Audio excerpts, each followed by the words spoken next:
Hello, everybody. Welcome back to this day in history. First of all, it's the true Star Wars Day. It's May 25th, 2024.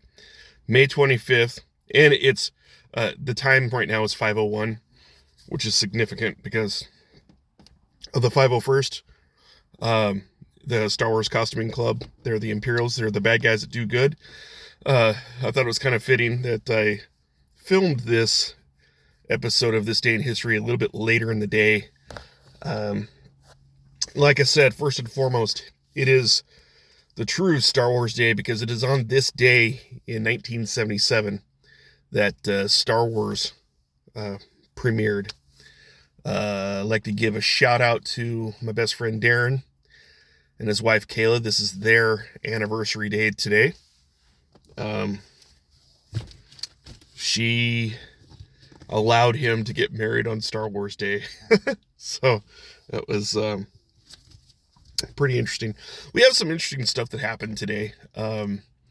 We have some declared independence. We have a a a constitutional delegation that's meeting. We have some significant birthdays. We have some sports records on this day. So yeah, let's get into it, shall we? So first and foremost, we're going to do the birthdays.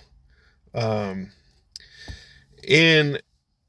the very first birthday we're going to do is 1878. On this day in 1878, Bill Bojangles Robinson was born.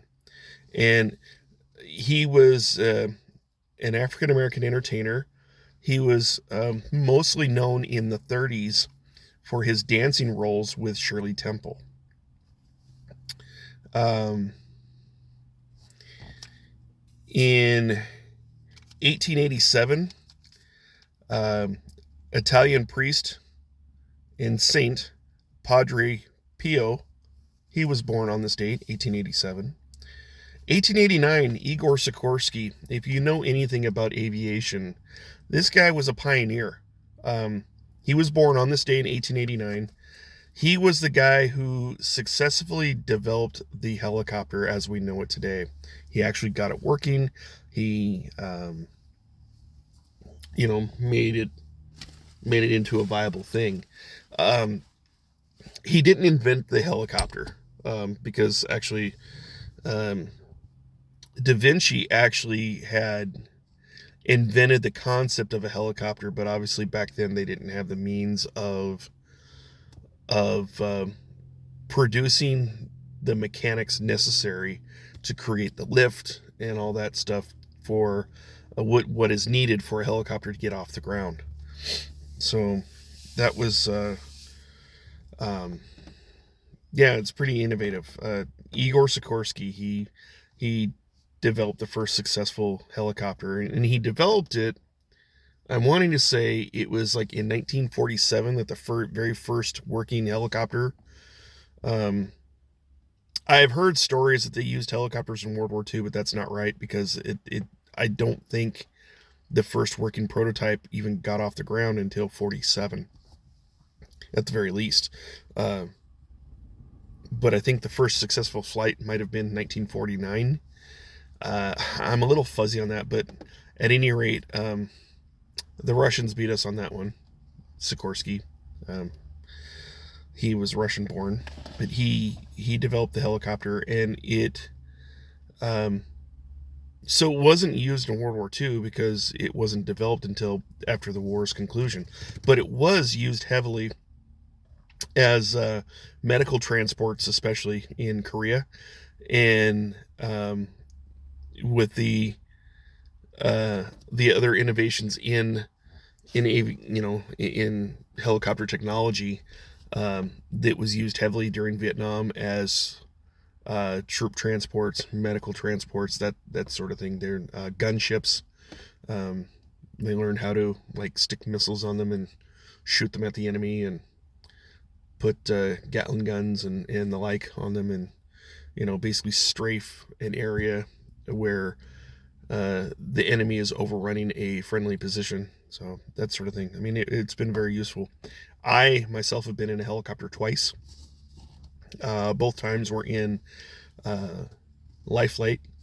It was part of a charity football game where Life Flight actually, I was delivering the football to the officials of this charity football game, and it was a coordinated effort. It was basically uh, it was what they called the Pig Bowl. So it was like law enforcement and 911 operators, and they got Life Flight on board. And so Life Flight um, they had flown me in and dropped me right into the middle of the field, and I got to deliver the game ball twice. That was pretty cool for someone who's afraid of heights. Like, I'd been in planes before.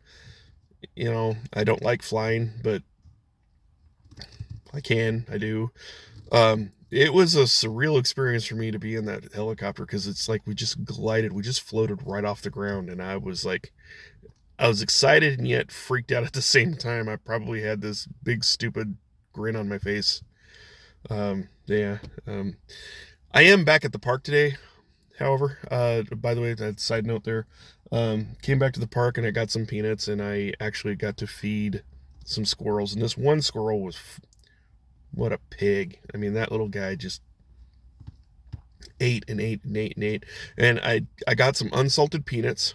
And then I looked up just here a couple minutes ago that, like, they say to give raw peanuts in very small doses. And it was a 12-ounce can, and that, the one fat one probably ate 2/3 of that can. But it looked like they were so there's two species of squirrels here. There was I'm looking at one right now. There's a gray squirrel, and like, they weren't actually eating the nuts. They were like stuffing them in their cheek, and so I think that might have been a mama squirrel, and she was squirreling the nuts away.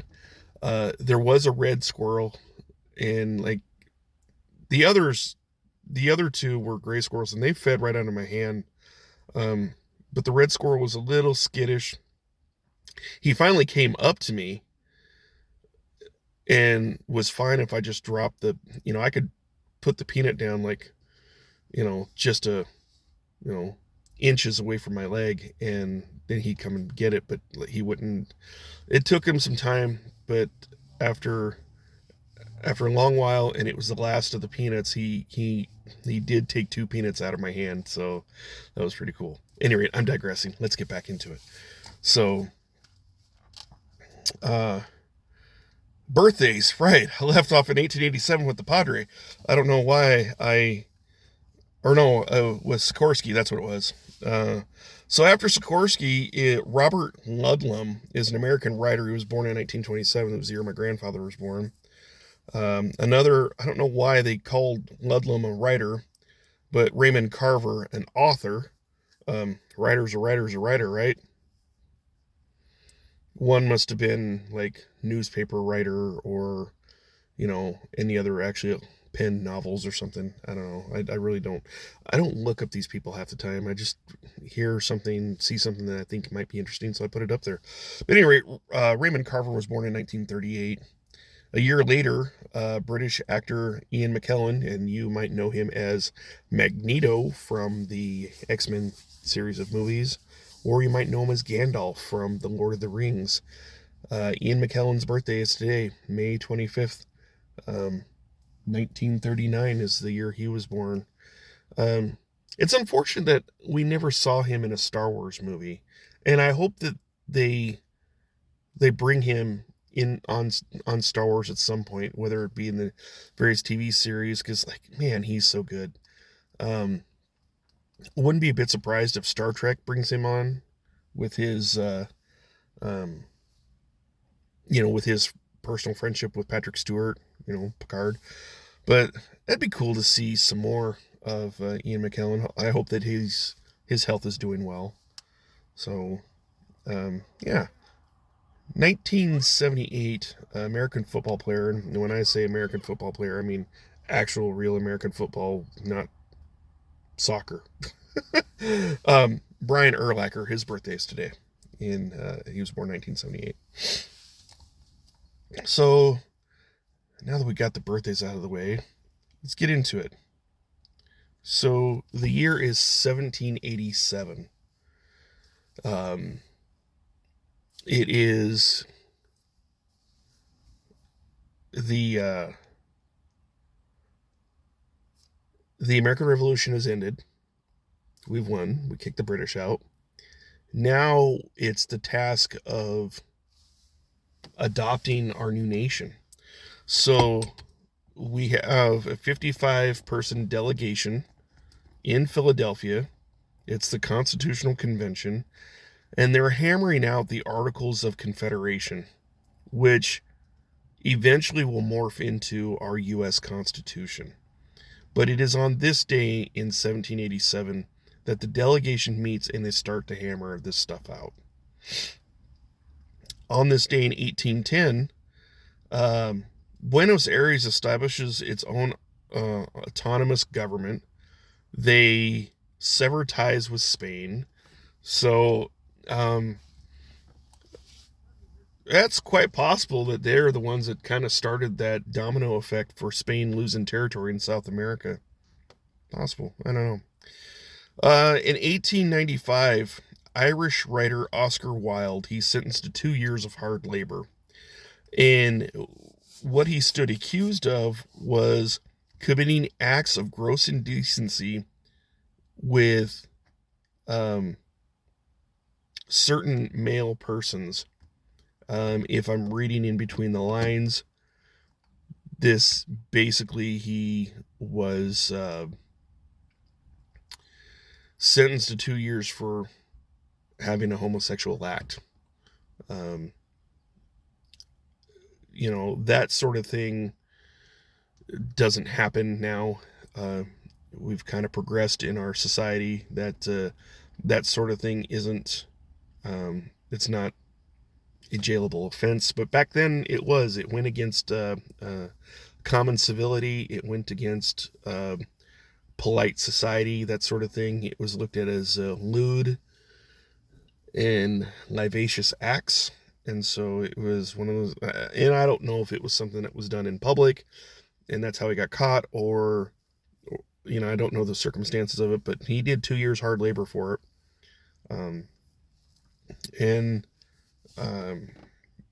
But he's an established Irish writer. So I've heard his name, but I don't think I've ever actually read any of his work.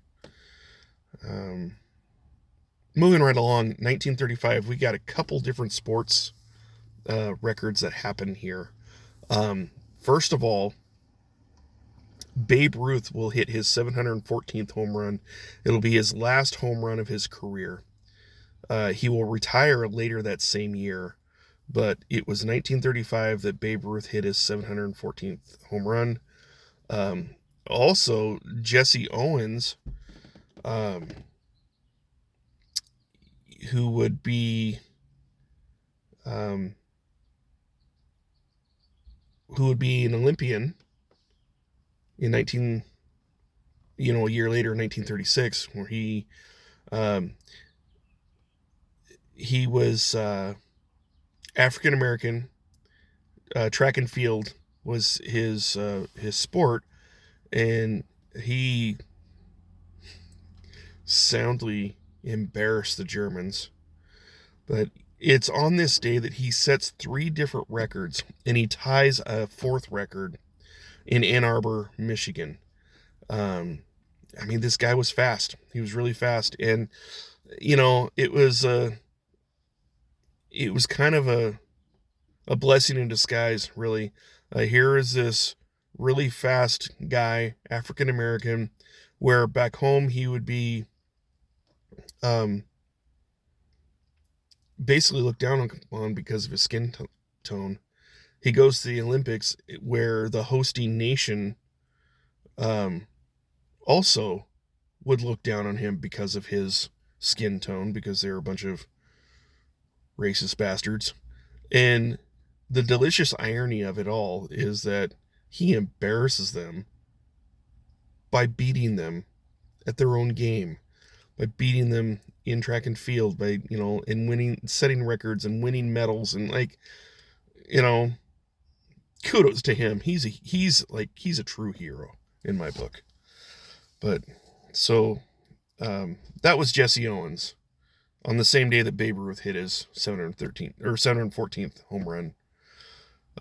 Years later, in 1946, Abdullah I, he's the leader of Transjordan. He would declare himself king. He would become King Abdullah. Years later, we're fast forwarding to 1961, JFK would give a speech on this day in 1961, basically committing the U.S. to the goal of reaching the moon by the end of the decade. It was that commitment promise that he made was why NASA really put in the long hours and tireless dedication to seeing that happen, and they did it. It was July 20th, 1969, that we landed on the moon, and we fulfilled President Kennedy's promise of reaching the moon by the end of the decade. In 2011, on this day in 2011, would be the very last episode of the Oprah Winfrey Show. She would air her last episode. She has the distinction of having the longest run talk show, if I'm understanding right, that she had the longest running show, in which I find interesting, because I thought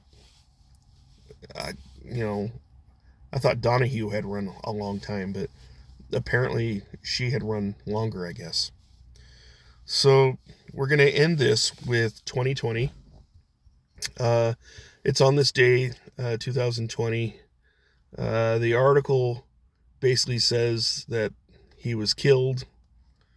Yada, yada, yada, kind of playing up the narrative. And I'm not disputing the fact that he died, but I'll say this, that he died in police custody. Yes, that's true. Was there some police brutality there, some excessive use of force? I would say yes, there was excessive use of force. But everyone seems to overlook the fact that, yes, while tragic as it is that George Floyd died on this day in 2020, it doesn't change the fact that he was his body was so full of fentanyl that he was a dead man walking. Does not excuse the conduct of that officer, who is in prison now for that wrongful death. And if you know me, you know that I am pro law enforcement. I'm always going to back the blue. However, with that said, and it's because my stepdad was a policeman. With that said, if the police do wrong, then throw the book at them. Absolutely. They should be held to a higher standard, because they are the higher standard, right? They're the enforcers of the law. They should be doing it better than the rest of us citizens. So, I don't harbor any ill will against the memory of George Floyd. I think that he made some poor decisions that led to his untimely death. I think that is the case with a lot of these situations that flare up in our society, where people died during police interactions. And the reality is that, right, there's two people involved here. There's the law enforcement officer, and then there's the person that they're dealing with. And we all have freedom of choice, right? So that officer has he or she has the ability to not abuse the law, and to, do the right thing, and to be judicious about how they handle the person. On the flip side of that, that person that's dealing with the law, look, man, I'll tell you straight up, it is better to be judged by 12 than be carried by 6. So don't give them a reason to kill you, right? Um, Again, it's tragic. It absolutely is tragic. The unfortunate aftermath of this, of George Floyd dying in police custody, is that it gave more traction to the Black Lives Matter movement. And I'm not saying that Black lives don't matter. On the contrary, I'm saying that all lives matter, and if you don't like what I'm saying, um, you know, I live in a country that gives me the free speech, and I'm going to tell you right now, um, all life is precious to me. It doesn't matter if you're black, white, Hispanic, Asian, Indian, Native, you know, red, blue, purple, brown, yellow, green. I don't care. I care more about you as an individual rather than the pigmentation of your skin. And that was something that I grew up believing. Uh, I grew up believing in that all men were created equal. And we are endowed as such by our Creator. Uh, I'm sure you know that I am a Christian. I'm a Bible believing Christian. I do some other stuff in if you're familiar with my channel at all, you know that I'm not ashamed to say I believe in God. I'm not ashamed of declaring Christ as my Lord. What happened with George Floyd was unfortunate. I would like to think that it was not racially motivated. And the reality is, I don't know if we'll ever know one way or another. I don't know that we will know for sure. Mostly because it's really hard to prove racial motivation. I mean, unless they blabbed their mouth and said, "Yep, I killed that, insert the racial slur here, on purpose." I mean, and no cop is ever going to, like, hook themselves like that. So I don't know. I mean, yeah, we need to be good to each other. We need to love each other, but I'm not going to sit here and keep projecting a narrative that all cops are bad because George Floyd died. Um, George Floyd died because of his actions. Um, you know, he's the one who took the fentanyl, and it was going to kill him regardless. However, I do have a moral objection. Excuse me. I have a moral objection to sticking the knee onto the neck. You never know who you're dealing with and whether they have a neck injury or not. Now you've just paralyzed them. I am, however, perfectly okay with dropping a knee in the middle of the shoulder blades and then pinning a guy down that way. You're less likely to cause harm. But again, going back to what I've said before, it's better to be judged by 12 than to be carried by 6, right?